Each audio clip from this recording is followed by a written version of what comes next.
Vamos falar do choque rei. Palmeiras e São Paulo. Domingo, 4 da tarde, no Allianz Parque. Dois times envolvidos também na Libertadores, que vivem aquele dilema de preservar ou não e que estão bem no Campeonato Brasileiro. Quem não for ao estádio, como é que faz para acompanhar esse jogo, Alain? Pois é, Palmeiras e São Paulo é o retorno do futebol do Brasileirão à Globo aos domingos, depois de 3 fins de semana com essa faixa, né, do domingo às 4 da tarde, dedicada aos Jogos Olímpicos. A Globo, inclusive a cerimônia de encerramento foi transmitida nesse dia e horário semana passada. Agora retoma as transmissões do Brasileirão. Foram 3 semanas com sábados às 9h30 da noite. Tem gente que se perdeu pra caramba pra achar esses jogos na TV aberta. Agora não, voltou pras 4 da tarde e volta com classe, né? A maior parte do Brasil vai ficar com esse Palmeiras e São Paulo. Narração do Everaldo Marques, com comentários do Caio Ribeiro e do Paulo Nunes. E quem vai receber esse jogo no Brasil na TV Globo, né? São algumas regiões. São Paulo, Paraná, Mato Grosso do Sul, Mato Grosso, Tocantins, Alagoas, Bahia, Ceará, Maranhão, Pernambuco, Piauí, Rio Grande do Norte, Sergipe, Acre, Amapá, Amazonas, Pará, Rondônia, Roraima e Distrito Federal, além de Minas Gerais. E eu deixei Minas Gerais por último, por quê? Porque Minas Gerais é um país à parte, né? Minas Gerais não é inteira para ver esse jogo Palmeiras e São Paulo, não. As regiões de Coronel Fabriciano, Juiz de Fora e Montes Claros vão ficar com o jogo do Criciúma contra o Vasco, porque Minas Gerais funciona assim, né? Tem uma parte onde os times de Minas são muito fortes, tem uma parte onde os times de São Paulo são muito fortes, e tem uma outra parte onde os times do Rio de Janeiro são muito fortes, que é o caso de Juiz de Fora e região ali, e essa galera vai ficar com o jogo do Vasco. Se você mora em algum desses locais, a Globo vai ter outros 2 jogos para dividir rede nessa rodada, né? Atlético Goianiense Internacional, para Goiás e Rio Grande do Sul, e o resto que eu não falei é Criciúma e Vasco. Ah, mas você quer assistir Palmeiras e São Paulo? Então não tem jeito. É o Premier para todo o Brasil. Em diversas partes do Brasil, o Premier será a única opção. Narração do Paulo Andrade, com comentários do Alexandre Losetti e também do Dodô. Jogo muito bom, os times estão na Libertadores, como você falou. O São Paulo conseguiu trazer um empate do Uruguai. O Palmeiras perdeu para o Botafogo. Quarta-feira vai ter que buscar essa virada no Allianz Parque para continuar sonhando com o Tetra. São Paulo que também sonha com o Tetra de Libertadores. Eu não sou muito acostumado a esperar jogos bonitos. Podem ter jogos emocionantes, mas não muito bonitos em clássicos paulistas, Marinho. Inclusive eu faço a brincadeira sempre que o slogan dos nossos clássicos aqui é torcida única, futebol nenhum. Porque normalmente é muito feio ver um jogo clássico paulista. Mas pode ter uma emoçãozinha assim de repente, aí, principalmente se tiver 2 times com reservas dispostos a mostrar serviço. Será que não? É possível, é possível. Pelo menos no Palmeiras, o Abel Ferreira já avisou que vai preservar jogadores, viu? O Abel não vai com 100% do que tem nesse choque rei contra o São Paulo. Olha aqui, Alan, se a qualidade do futebol não é tão boa nos clássicos em São Paulo, não está acostumado com o Grenal, né? Grenal é briga, empurrão, confusão, futebol, não rola. Mas vamos lá, o Palmeiras, ele não tem o Bruno Rodrigues e o Piquerez, todo mundo sabe, lesionados, né? O Murilo está suspenso, o Dudu e o Mike são dúvidas, bem como aqueles jogadores que estão voltando, como o Estevão, que deve participar do jogo, pelo menos de alguma parte do jogo, se não do jogo inteiro. Não vai ter divulgação de escalação antes, é aquela coisa, mistério até o último momento no clássico. O São Paulo está há 5 jogos sem sofrer gols. E mesmo que não tenha chutado em gol contra o Nacional lá em Montevidéu, esse retrospecto defensivo é considerado muito interessante pelo comando técnico do São Paulo. Então essa é a aposta do Zubeldia, que está suspenso, que não vai ficar na beira do campo, no choque rei contra o Abel Ferreira. Inclusive o Zubeldia, ele é defendido, digamos assim, pela direção do São Paulo em relação ao excesso de cartões que ele tem recebido. A direção do São Paulo entende que não é uma perseguição, mas que os árbitros acham fácil, entre aspas, dar cartão para o Zubeldia. Qualquer coisa que ele faça já é um cartão amarelo, já é uma suspensão, já é um problema. Eu vou dizer 2 coisas antes de ir para os palpites. A primeira é para você deixar o like e se inscrever no canal do All Sport, deixar o seu palpite nos comentários, independente de estar assistindo ao vivo ou o corte gravado depois. Outra coisa que eu vou dizer é que o UOL vai fazer um acompanhamento especial pós-jogo do Choque Rei. Eu vou estar com você e com uma grande equipe de colunistas do UOL, Miri Lacombe, PVC, Alicia Klein, todo mundo comentando a sequência do jogo, o pós-jogo de São Paulo e Palmeiras, de Palmeiras e São Paulo, porque o jogo vai ser no Allianz. Eu conto com a audiência de todos vocês. Partindo para os palpites, eu acho que dá empate, Alan, sinceramente. Clássico, empate, bola de segurança. E você? Clássico 0-0, inclusive. O São Paulo não toma gols. Inclusive, é muito bom esse dado para o São Paulino, é muito bom de que não toma gols, porque nesses jogos estão inseridos 2 confrontos de mata-mata na Copa do Brasil e mais um de Libertadores, né? E no mata-mata não tomar gol é fundamental. Contra o Nacional na quinta-feira, basta o ataque voltar a funcionar, né? Precisa funcionar, chutar a bola no gol. Mas esse jogo contra o Palmeiras no Allianz Parque é aquele típico jogo que vai ser um 0-0 de domingo à tarde e tal. Acho que vai ser isso. Estou apostando no empate. Você acha que vai ser um bom jogo, é isso?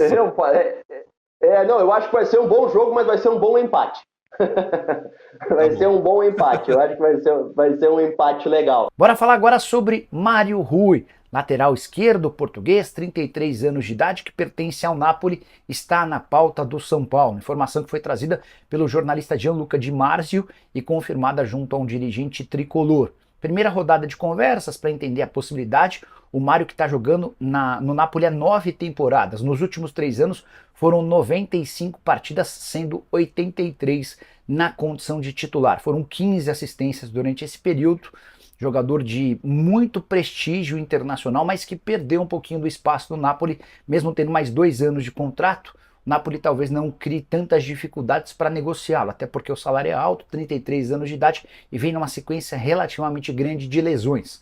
São Paulo está avaliando os prós e contras, e nesse momento se divide entre Mário Rui e Alexandro. São as duas possibilidades, ambos atletas super experientes e com a mesma idade, 33 anos. Do que é um choque rei, do que é um Palmeiras e São Paulo. Acho que o São Paulo vai tomar o mesmo caminho do Palmeiras. O caminho do Palmeiras, para mim, está claríssimo, tá?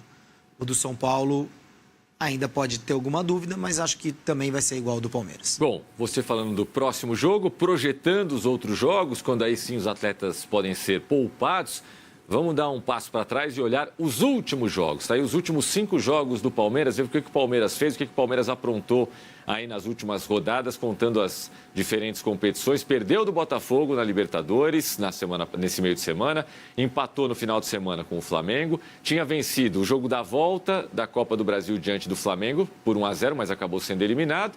Isso depois de empatar com o Inter lá no Sul, fazendo gol no finalzinho com o Rony, alguns dias depois de ter perdido para o Flamengo por 2-0 na Copa do Brasil. Então são 2 derrotas, 1 vitória e 2 empates do Verdão nos últimos 5 jogos. Se a gente subir para os últimos 7, também a gente só vai encontrar uma vitória.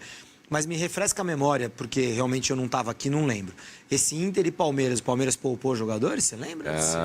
Te peguei, né? Agora você me pegou, mas quase certeza que sim. Vários jogadores foram poupados. Dizer, entre as 2 partidas do Flamengo. Entre as 2 partidas do Flamengo. Porque depois poupou também contra o... Quer dizer, você já encontra uma tendência, né? Sim. No meio de semana, time titular contra o Flamengo na Copa do Brasil. Fim de semana, reserva contra o Inter, ou misto. Meio de semana, titular contra o Flamengo Copa do Brasil. Fim de semana, reserva contra o Flamengo na Copa do Brasil. Meio de semana, titular contra o Botafogo. Pra mim tá claríssimo que o Palmeiras vai poupar os jogadores contra o São Paulo, que o Palmeiras está priorizando as Copas e tentando sobreviver no Brasileiro com o seu time misto. Os 5 jogos do São Paulo, uma caminhada nesse recorte aí um pouco mais tranquila que a do Palmeiras, né? Venceu o Goiás por 2-0 na Copa do Brasil, jogo de ida. Ganhou de um Flamengo bastante desfalcado no Campeonato Brasileiro, num sábado à noite, 1-0. Aproveitou, né? Aproveitou a chance. Aí jogou para o gasto na volta em Goiânia e só empatou por 0-0. Vence o Atlético Goianiense por 1-0 também, com reservas. E empata com o Nacional também jogando para o gasto, jogando para justamente isso, para não levar gol, para trazer o empatezinho para o jogo da volta na próxima semana. Ou seja, olha agora, mas esses 5 jogos aí não tem nenhum gol sofrido pelo São Paulo. Interessante. 3 vitórias e 2 empates. Diga, Vitorino, repita, por favor. O Palmeiras não poupou contra o Inter, hein? Não poupou contra o Inter. E poupou só contra o Flamengo, então, no final de semana passado. Eu acho que a caminhada do Palmeiras é muito clara. Eu não acho que vai ser um time inteiro reserva contra o São Paulo, mas eu diria que quem deve jogar? Deve jogar o Everton, deve jogar o Giai, deve jogar talvez o Vitor Reis. Eu ia falar o Vitor Reis. Muito jovem, né? Caio Paulista, talvez? Na lateral esquerda? Não, eu tô pensando em quem ele pode repetir. Assim. Sim, tá. E aí eu acho que o Aníbal não joga, acho que o Veiga não joga. Até porque o Rios pode voltar, né? O Zé Rafael não vai jogar, o Estevão não vai jogar. Talvez ele repita algum jogador. Será que o Estevão ele não coloca? Pode até colocar para ter minutos. Porque exatamente pensando nisso, né? Ele voltou no último jogo, entrou no segundo tempo. Minutos e tal, mas não o jogo inteiro. Certamente não o jogo inteiro. Mas talvez um tempo, não sei se o primeiro, não sei se o segundo. Vai depender do andamento do jogo se ele não tiver começado. Mas se a gente olhar pro... Ou seja, acho que vai ser um Palmeiras quase todo reserva, mas não aquele reserva assim, sub-17. Vai ter lá 3, 4 jogadores habituados a jogar no principal time do Palmeiras, quando o Palmeiras coloca a força máxima em campo. Por exemplo, se o Estevão vai voltar para o time, quem vai sair? O Rony? Quem vai sair? O Flaco Lopes? Quem o Abel? Acho que a escalação contra o São Paulo vai nos indicar qual vai ser a escalação contra o Botafogo. Porque se ele colocar o Rony ou o Flaco Lopes para jogar como titular contra o São Paulo, é de se imaginar que esse que for titular não vai ser contra o Botafogo. Na cabeça do Abel isso já vai estar claro. Agora, a caminhada do São Paulo que a gente viu na tela, agora há pouco, ela foi uma caminhada mais tranquila, de jogos de menos esforço. Os 2 jogos contra o Goiás, o Atlético Goianiense já com o time reserva. Então, por isso que eu acho que o São Paulo teria mais margem. O São Paulo poderia tentar aproveitar o fato de o Palmeiras mandar um time mistão a campo e fazer o que ele fez contra o Flamengo. Ganhar de um rival ali direto, de um concorrente direto a título brasileiro, se é que o São Paulo sonha com o título brasileiro. Mas, voltando do Uruguai, chegando hoje, sem tempo para treinar, eu acho, sendo um técnico estrangeiro, acho muito difícil que o São Paulo vá com força máxima. Perfeito. A arbitragem será de Rafael Klaus. Acabei de colocar uma enquete. Apita todos os choque reis, né? Eu acabei de colocar uma enquete no meu Instagram. Por enquanto, o pessoal está elogiando aqui o trabalho do Klaus. Eu Coisa gosto rara, do Klaus. né? Para mim, ele é o melhor árbitro do futebol brasileiro. Bom, seu palpite para Palmeiras e São Paulo, Júlio? Eu acho que vamos ter um empate no Allianz. Todo mundo... Empate entre reservas. Empate nesse choque rei. Mas eu fiquei pendendo aqui pro Palmeiras. Jogar em casa, torcida única, aquela história toda. Vive um grande momento, né? Palmeiras vive uma crise de confiança importante. Mas eu vou de empate, vou manter o empate.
vai ser dessa vez, pelo menos com o Éder Militão.